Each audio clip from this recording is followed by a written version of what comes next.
Hello Turtles, it's Krik here with Black Outdoors, and today I'm going to be talking about showing some of the specs and features of the Mora Bushcraft Black knife. And this knife you can find online for around $40. It comes in this very familiar Mora plastic molded sheath. On the back here there's a swivel belt loop which is detachable, so you can attach the other style of belt clip that Mora has for their plastic sheaths, which is really cool. And frankly speaking, I like the belt clip more than the belt loop, but it's my preference. Let me get this down. So the overall length of the knife, 9.15 inches. Blade length, 4.3. Blade thickness, 3.2 millimeters, and that's the thickest you're going to get with the Mora. Besides the heavy duty companion and robust, this is the thickest you're going to get of a Mora blade. All the others run at 2.4, 2.5 millimeters, which is makes this knife a little special in my mind. One of the features, there's two more I'm going to mention.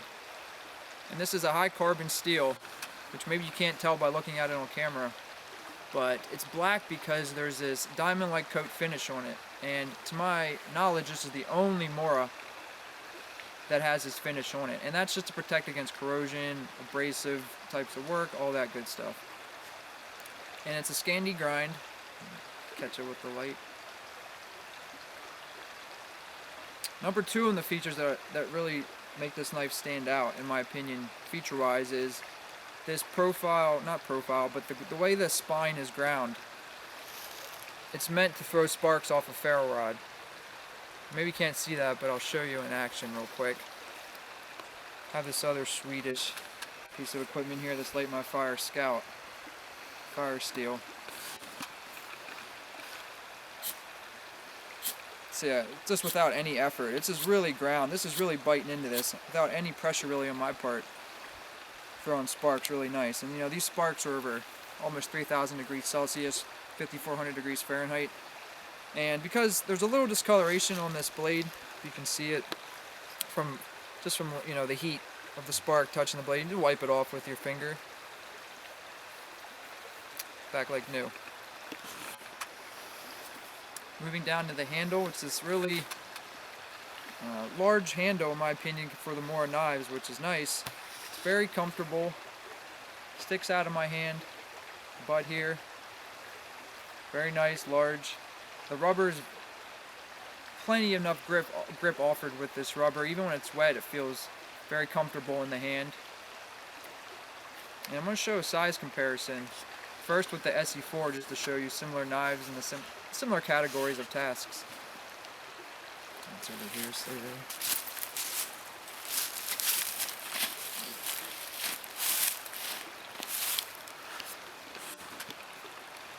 Here I have the Mora SE4.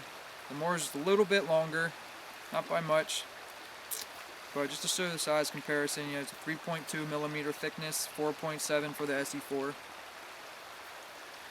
You know, this is a large Mora. This is a very large Mora, and it'll be more apparent when I show you another size comparison.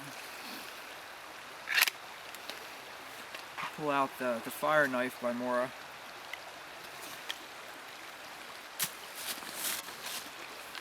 You can just see the robustness of the blade. How much bigger, how much wider the blade is, longer, and thicker. Here's this 2.4, 2.5 millimeter, depending on the manufacturer, versus this 3.2, and you can definitely, you can just tell the difference. It's definitely a big knife, hefty knife. All right. Enough of the specs. So, why is this knife cool? Why do I have this knife? Well, first thing you feel when you put it in your hand is the balance of the knife. Very well balanced knife, very well balanced. Not sure if it was the intent of Mora to have this knife this well balanced, or something just happened as an afterthought. Either way, it's a very well balanced knife. And for the fact that it has this profile ground, or I keep saying profile ground, but the spine that's ground to bite a ferro rod, the thicker blade, oversized handle in my opinion for Moras, really makes this knife great for, you know, survival bushcraft knife. Now, will this knife do what other fixed blades do? Can it baton? Well, let's find out. And as I mentioned before in other videos, I'm not so much of a batoning guy for my firewood. I don't really have the need for it too much unless the wood's soaking wet. I need to get into the insides of the wood. Let's see how this knife performs.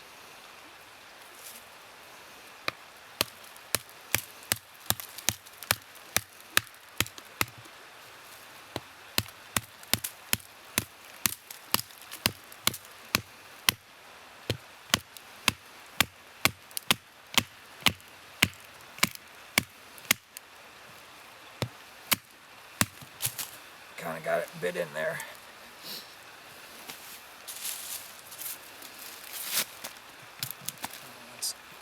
That's good. Just trying to wedge it open a little bit to make it easier to get the blade out.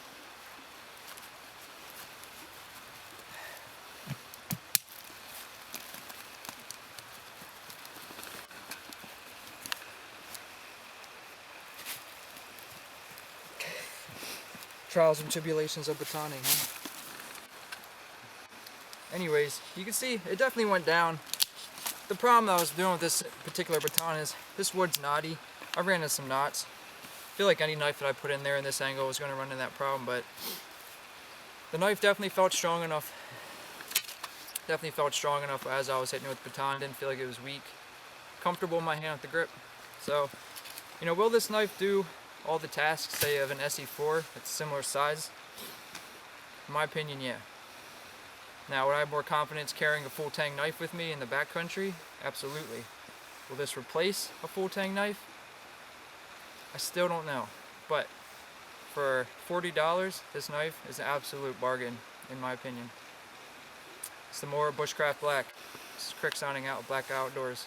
Later, turtles.